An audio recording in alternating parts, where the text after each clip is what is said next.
Cześć wszystkim. Dziś tematem odcinka będzie demontaż pompy SAI u mnie w samochodzie. Demontuję ją nie z tego powodu, że źle pracuje. Jak na razie nie ma tragedii, tylko po prostu będę zakładał duży centralny intercooler. No i potrzebuję miejsce, aby przeprowadzić rury od tego coolera. Będę też zakładał downpipe'a, także po prostu ta pompa będzie zbędna. Ja sobie u siebie ściągnę rampy, zdemontuję zderzak, ponieważ będzie mi potrzebne to miejsce właśnie, żeby zamontować cooler, a sam demontaż pompy przeprowadzę później. No dobra, ja tu sobie zderzak ściągłem, już trochę nabroiłem, porozkręcałem, ale co do rzeczy. Tutaj właśnie jest nasza pompa SAI. Tu są plastikowe węże na szybko złączki. Je po prostu ściskamy, odpinamy. Tu jest jeden wąż, ten idzie stąd do góry, do filtra powietrza, do puszki.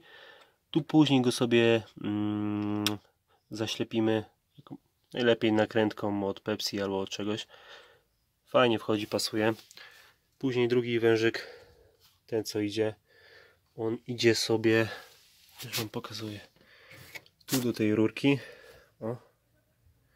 To wszystko na szybko złączki. Ściskamy, odpinamy. Z tyłu jest wtyczka, którą trzeba odpiąć. No i co, możemy sobie albo wysunąć tą pompę, albo, bo to jest na takich gumowych czepieniach, albo raz i tam druga śruba, odkręcamy, ściągamy całą pompę razem z tą łapą, wtedy mamy więcej miejsca, jeśli chcemy instalować intercooler centralny. Później tą rurkę właśnie co idzie od pompy, ona sobie idzie tam do tyłu, do kombi zaworu. Ją też ściągamy, ale to już pokażę za chwilę. Tam na dole jest jeszcze jedna śruba trzecia, której zapomniałem. Także ją też odkręcamy teraz, wtedy ściągamy całość. Później mamy właśnie miejsce, żeby też zainstalować sobie na przykład drugi intercooler prawy z Bexa, nie? To już wtedy wszystko plug and play wchodzi. Tylko oczywiście musimy kupić cały zestaw z rurowaniem. Podłączamy i cieszymy się jazdą. Dobra, odkręcając tą rurę, to jest tak, ona jest przykręcona tutaj dwoma śrubkami do turbiny i później idzie sobie do góry. Kolanko z opaski sobie ściągamy właśnie stąd. To musi zostać, nie? Musi, nie musi, no nie wiem, u mnie w każdym razie zostanie. Dalej idąc, no wyostrzę, wypinamy sobie tą rurę z takiej gumowej. Pokazuję. O, dokładnie z takiego czegoś. To przychodzi tutaj. Tą gumę tak samo wyciągamy kawałek rury z tego zaworu. Tu będzie do wypięcia ten wąż podciśnienia. Jego musimy wypiąć i później wpiąć do zaworu N112 bodajże, z tego co pamiętam, który znajduje się tam pod kolektorem, ale to później pokażę.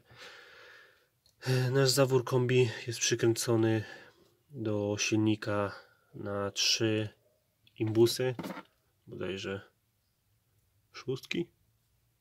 Co to jest?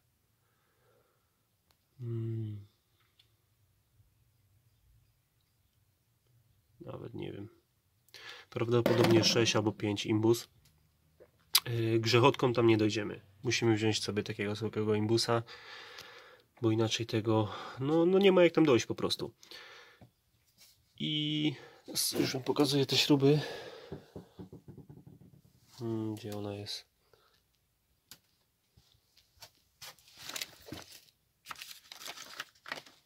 O, takie długie śruby. No, żeż dziadu wyostrz. Takie długie śruby. No, imbusika. Odkręcamy te 3 śruby i wyciągamy na zawór.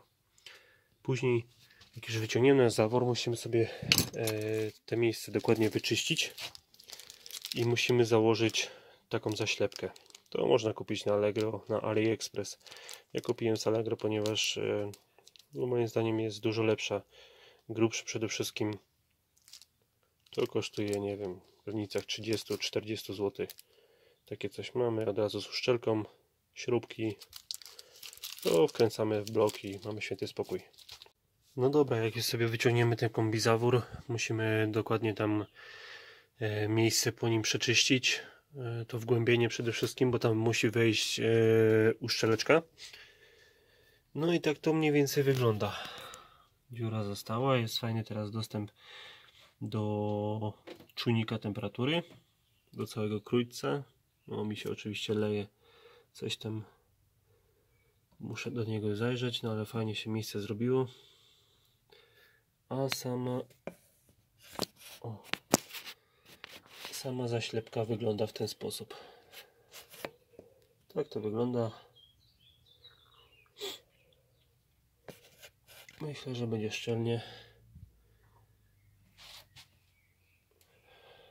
Przy okazji, jak już mam sobie rozebrane to wszystko, to pewnie zmienię też uszczelkę klawiatury, pokrywy zaworów, aby to już mieć fajnie kompleksowo zrobione, żeby już nigdzie nie ciekło, chociaż kiedyś była zmieniana i tak dalej, cieknie, nie wiem, albo jakaś słaba uszczelka, albo mechanik wtedy spieprzył, albo już się pokrywa odkształciła, no i dlatego są problemy. No nie wiem, zmienimy, zobaczymy. Ok, ostatnią czynnością, jaką musimy zrobić, to jest podłączenie tego wężyka, co tutaj mieliśmy od sterowania właśnie tego kombizaworu. Ja już go sobie przeciągłem tutaj, ponieważ jego musimy wziąć i podłączyć do zaworu N112. On jest różnie umiejscowiony, zazwyczaj jest pod kolektorem ssącym. U mnie też tak jest. Nie wiem, czy Wam to pokażę, czy to będzie widać. Momencik.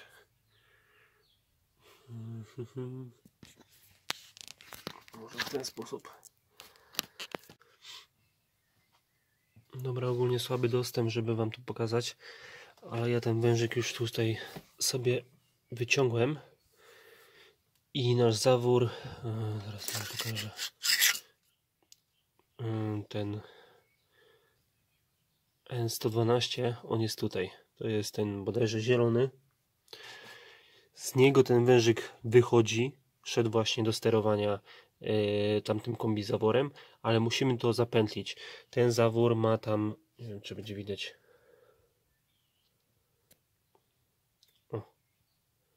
tam w tym miejscu jeszcze jedno wyjście i właśnie pod te wyjście musimy się wpiąć. Tam jest zaślepka, tą zaślepkę ściągamy, wpinamy nasz wężyk, no oczywiście skracając go sobie trochę, żeby nie walało nam się to, nie plątało. Wpinamy tutaj i mamy cały układ zapętlony, nie będzie nam ciągło lewego powietrza. Także z wywalenia pompy SAI to jest tyle. Prosta sprawa. W sumie najgorzej jest odkręcić ten kombizawór. Musimy sobie jeszcze oczywiście zaizolować wtyczkę, tą, którą żeśmy wypięli z pompy, podwiesić, zabezpieczyć tak, żeby tam żadna wilgoć się nie dostawała. Możemy też oczywiście wypiąć sobie bezpiecznik od tej pompy. Bezpiecznik znajduje się obok komputera, bodajże 40 amperowy, on jest chyba tutaj z lewej strony. Wyjmujemy sobie bezpiecznik, bo i tak pewnie będzie czek na desce rozdzielczej i tak, ale już nie będzie szedł prąd na pewno do tej wtyczki, także dla bezpieczeństwa. Później no dobrze by było wziąć, wyprogramować tą pompę przy robieniu softu, jakby ktoś chciał, nie? Możemy oczywiście nie robić softu, pojechać do tunera, tuner nam to wyprogramuje i wtedy już nie będzie czeka żadnego błędu i tym podobnych rzeczy. Także tyle z tego. Jeśli Wam się podobało, zostawcie łapkę w górę, subskrybujcie kanał, oglądajcie inne filmy, inne mody. Ja to składam i jutro biorę się za montaż intercoolera frontowego. Także na pewno z tego też będzie film. No i co? I zobaczycie, dacie znać, czy się podoba. Wszystkiego dobrego, cześć.